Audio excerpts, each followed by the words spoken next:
বিংশ শতাব্দী থেকে দেখে আসতেছি মহাবিশ্বের শেষ নেই, কিন্তু একদিন আইনস্টাইন আমাকে ফোন করলেন আর বললেন মহাবিশ্বের যে শেষ আছে রে ভাইডি, আমার একটা থিওরি অফ রিলেটিভিটি আছে, সেটা তোমাকে বুঝিয়ে দিলেই বুঝবা বিগ ব্যাংটা কী। আমি তখন আইনস্টাইনকে বললাম, আমি কি কম বুঝি?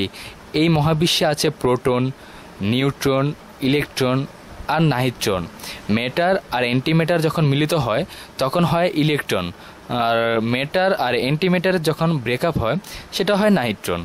আমাদের এই পৃথিবীর বায়ুমণ্ডলে আছে কিছু cosmetic fair and lovely radiation, যা আইনস্টাইনের বিগ ব্যাং থিওরিকে সাপোর্ট করে। সেই থেকে মহাবিশ্বের অনেক ব্যাপার আমাদের কাছে ক্লিয়ার শ্যাম্পুর মতো ক্লিয়ার, এবং আমরা পাচ্ছিলাম অনেক বেশি ডাটা শাক। হাবল টেলিস্কোপে আমি নিজে নিজে তাকিয়েই দেখেছি মহাবিশ্ব কিভাবে সম্প্রসারণ হইতেছে। দেখেন, ওই যে বললাম ম্যাটার অ্যান্টিম্যাটার উত্তেজিত হইলে অনেক কিছু সম্প্রসারণ হয়, উত্তেজিত হইলে দেহের অঙ্গপ্রত্যঙ্গ কিছু কিছু দেখবেন সম্প্রসারণ হয়। তাহলে চলেন এখন কথা বলি বিগ ব্যাং থিওরির আগে কি ছিল। তার আগে বলে রাখি, বিগ ব্যাং থিওরি সিরিজের প্যানিকে কিন্তু আমার খুব ভালো লাগে। যাই হোক, বিগ ব্যাং হওয়ার সময় প্রথম কয়েক সেকেন্ডে কি হয়েছিল আলোচনা করি। প্রথমে ছিল ছোটোখাটো পার্টিকেল যারা উত্তেজিত হয়ে ঘোরাফেরা করছিল। আমি তো বলেছি সব কিছু উত্তেজনার ব্যাপার। প্রচণ্ড উত্তাপে পার্টিকেলগুলো উত্তেজনা সৃষ্টি করেছিল। যাই হোক, বিজ্ঞানীরা ধারণা করতে না পারলেও আমার জন্য ব্যাপারটা খুবই সহজ। একটা ছিল মা ব্যাং, একটা ছিল বাবা ব্যাং, তারপর ছিল উত্তেজনা, তারপরেই ছিল বিগ ব্যাং।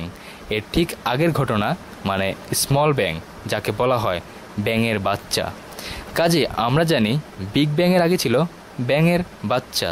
আমার এই যুগান্তকারী আবিষ্কারের কথা অনেক আগে থেকেই অনুমান করে গিয়েছিলেন বড় ব্যাঙের জনক আইনস্টাইন। তিনি এক সাক্ষাৎকারে আমার নোবেল পুরস্কার প্রাপ্তির ব্যাপারে সুপারিশ করে গেছেন। আমি আলবার্ট আইনস্টাইন, বাবা হারমান আইনস্টাইন, মা পলিন কোচ, ন্যাশনাল আইডি নং 6783927, এই মর্মে ভবিষ্যৎবাণী করছি যে বাংলার আকাশে যখন দুর্যোগের ঘনঘটা দেখা দিবে তখন এক মহান বিজ্ঞানীর আবির্ভাব ঘটবে, তার নাম নাহিদ। নোবেল কমিটির কাছে আমি তাকে সবচেয়ে বড় বেলটা দেওয়ার প্রস্তাব করছি। এদিকে পৃথক বাণীতে জনাব স্টিফেন হকিংও নীরব থেকে আমাকে নোবেল দেওয়ার ব্যাপারে নীরব সম্মতি দিয়েছেন বলে জানা গেছে।